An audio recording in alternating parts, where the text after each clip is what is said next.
Hello YouTubers, it's November 10th and it's 2 days after the election, and if you don't for 1 second think that we are living in truly epic times comparable to Tolkien, Lord of the Ring, where it's very evident right now, good versus evil, if you are weak-willed and enjoy enslavement because it makes you feel comfortable to belong to a group that stops asking the root of the question or the root of the matter at a certain point in their journey for what they think is the truth, and have decided to it's too painful for them to pursue exploring what the real nature of reality is, so their journey has ended and they're stunted. But what my point is that you can see that America's been giving one more chance, because if you claim to be a lover of the idea of a revolution and freedom, the spirit of 1776, okay, remember what we did and why we did it? We defected from England to be able to worship the way we wanted to, and to not, kiss ass to a monarchy anymore. Fucking crown, what is that? It's a symbol. Oppression.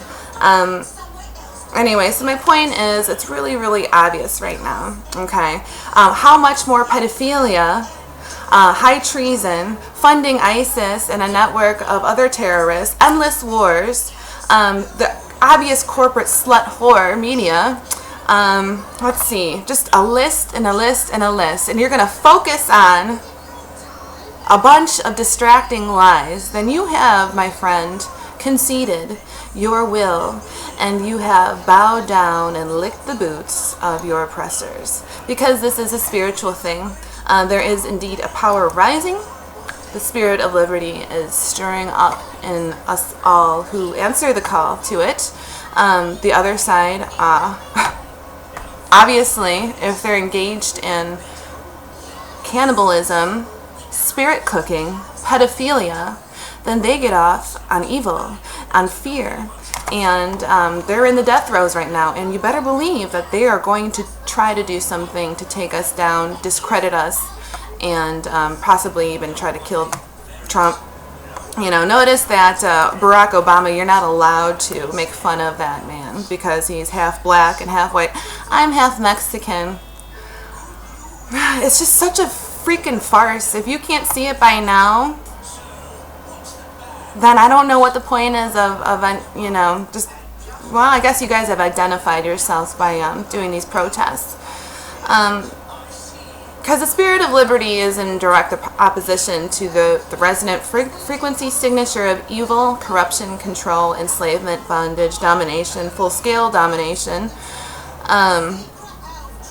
In fact, you can identify these people by, they'll say that they're liberal, but they're actually the exact opposite of liberal. They say they are pro-freedom and pro-choice, but they are exactly the opposite of freedom or choice. In fact, they are the opposite of everything that they say that they are. And that is a technique that is used, and by George Orwell, he noted that it's a mind game.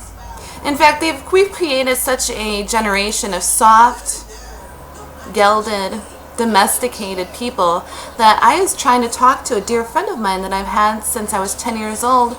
I merely asked her to provide some facts, and that was insulting to her. She ran away. This is what we're dealing with right now, and you can be sure I'm riled up right now. I'm really, really fired up, but I was calm. I'm like, well, if this is true, if Trump is just as bad as Hillary, because I was citing the examples of the spirit cooking and pedophilia emails, then cite the examples. Please give me the links, give me the articles, where he's being investigated, give me the emails. She immediately said that I was insulting her and to stop talking to her. And this is someone I've known since I was 10. I thought I knew anyway. Yeah, this is like, I don't know how much more to even highlight the fact that this all goes down to spirit. At the end of the day, you can try to blame all your external circumstances as much as you want for the way the things are right now. But the fact of the matter is, everything is being whittled down to its essence right now. It's like a wine press squeezing, the grapes, or, oil press squeezing an olive and extracting what it's really made out of, At the end of the day, you have to confront yourself or tell yourself whatever lie that you need to, so you can go to bed at night and feel like you're on the winning side. And I see so many conformists out there that think just because they have a bunch of tattoos or because they listen to metal music or whatever that they're actually renegade or maverick, when they're not. You're a smiley face slave with a tattoo. That's all that you are. You're a real renegade and you're a real leader when you have the courage to stand alone in the midst of your peers, in the name of truth, if you have to. And if you don't, then you're trendy. I am fired up. But I just want to say that get prepared for the backlash, the death throes. The war isn't over yet. They're going to try to, how when the United Kingdom defected from the EU, they're going to try to economically assassinate us too. Or outright assassinate Trump. Alright, well, this rant is over. Just please, people out there that I talk to that are lovers of liberty, even if it means that they have to concede the things that they have thought before in the pursuit of truth. That is the beginning of wisdom. Just be prepared for an onslaught of shenanigans. Alright, this is Jane Rodriguez, Pandora Fix Channel.